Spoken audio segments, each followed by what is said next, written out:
External rotation is the most important of the rotator cuff exercises. Unlike the ball and socket hip joint, the shoulder is basically flat and so becomes dependent on the rotator cuff muscles to maintain structural support and stability. The shoulder is most vulnerable when abducted and it's externally rotated during the tennis serve. Shoulder exercises alone will not strengthen the rotator cuff, so make sure that external rotation and lateral rotation are part of your shoulder routine.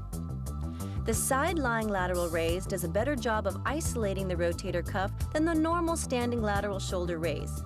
The rotator cuff supraspinatus muscle works only during the first 30 degrees of the lateral raise, so we must limit the range of motion to 30 degrees.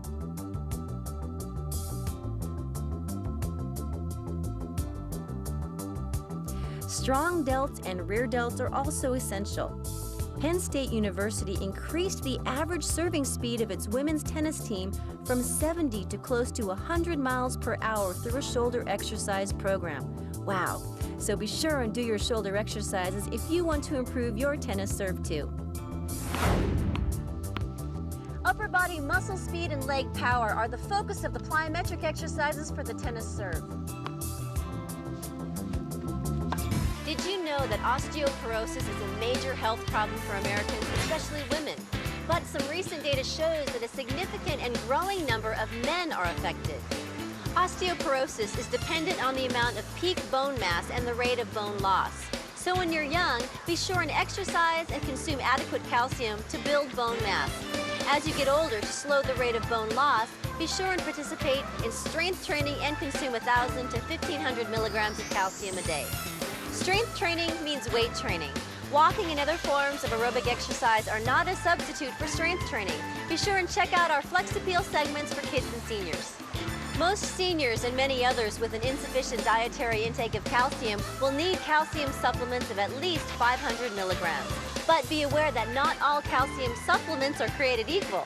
If they aren't easily absorbed, they won't help you. Here's a simple absorption test. Put your calcium supplement into a glass of vinegar. If it doesn't dissolve in 30 minutes, it won't dissolve in your stomach either, and therefore it won't be absorbed in your system. So what do? Choose another brand. And don't forget to take your calcium. Working out in the gym is a great opportunity to learn from people who are more experienced in training techniques. Just make sure they know what they're talking about. The gym environment offers a professional place to train and with better equipment than can be found in most homes. Today I'll be playing personal trainer for Brad and Kay, starting off with step-up, squats, and moving on to the incline chest machine. I needed a little spot. She could just cup her hands right under the elbows and give them a little help with the sticking point. You never want to take the weight away from your training partner. Just give them a little help when they need it. Again, you always want to hit your muscles from different angles. Keep them guessing. You don't want to do the same exercises every time you work out. Keep things changing. That way you'll be a little bit sore the next day. The answer coming right up when we come back.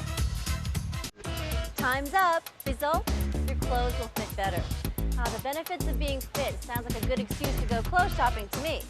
Thanks for joining us today. We'll see you next time on Kiana's Flex Appeal. But before you go, check out what's coming up on our next show. Perfect day to go running on the beach.